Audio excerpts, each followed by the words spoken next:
کملی والے کا دیدار نہیں کرا دیتا، تاکہ اسی کملی والے کو میرے گھر کے اندر نہیں لے کے آتا۔ تو باپ نے کہا کہ بیٹے ہوں تو میں یہودی، اگر اس کو میں گھر کے اندر لے کے آیا تو میرے محلے والے، میرے علاقے والے میرے سے آپ جھگڑا کریں گے کہ یہ ان کا بول چال ختم ہو جائے گا، یہ میرے ساتھ جو ہے نا قطع تعلق کریں گے، کٹ آف کر دیں گے۔ تو باپ نے کہا کہ بیٹے میں کیا بولوں، تمہارے ساتھ وعدہ بھی تو کر بیٹھا ہوں کہ تیری خواہش پوری بھی تو کروں گا۔ ادھر سے جو ہے نا یہ یہودی جاتا ہے مسجد نبوی کے اندر، کملی والے اور صحابہ بھی بیٹھے ہیں، اور جا کے گیٹ کے اندر کھڑا ہو کے ایک صحابی کو کہتا ہے کہ جاؤ کملی والے کی بارگاہ میں میری ریکویسٹ پیش کرو، جا کے عرض کرو کہ ایک یہودی ہے، اس کا بچہ ہے جو چوک کے اندر کھیلنے آتا تھا، اس نے جو ہے نا آپ کے ساتھ محبت کر لی ہے، اب وہ بیمار ہے، بیمار المرگ ہے، مرنے کے بالکل قریب ہے، کہا کہ وہ جو ہے نا آخری اس کا جو ہے نا وقت ہے،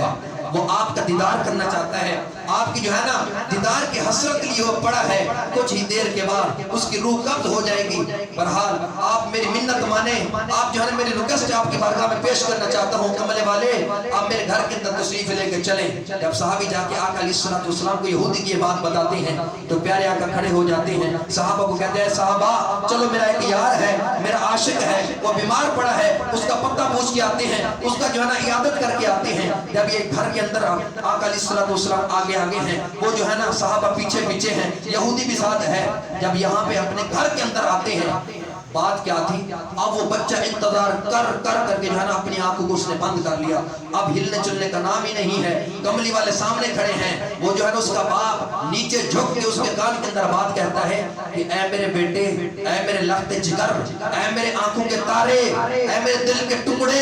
دیکھ جس محمد کی تمہیں انتظار تھی وہ تیرے سامنے موجود ہے۔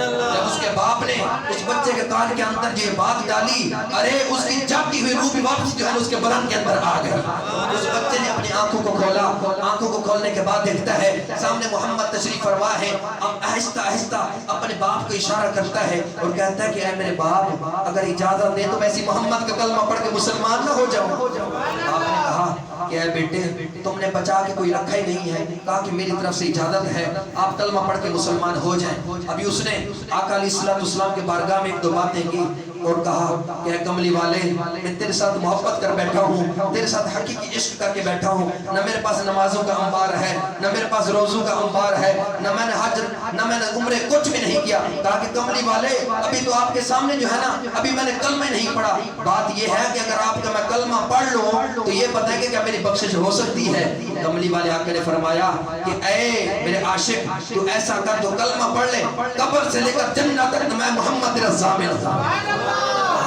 اس وقت اس بچے نے کملی والے کی جب ضمانت لی تو کلمہ پڑھا، اور کلمہ پڑھنے کی دیر تھی اس کی روح جو ہے نا اس کے بدن سے پرواز کر گئی۔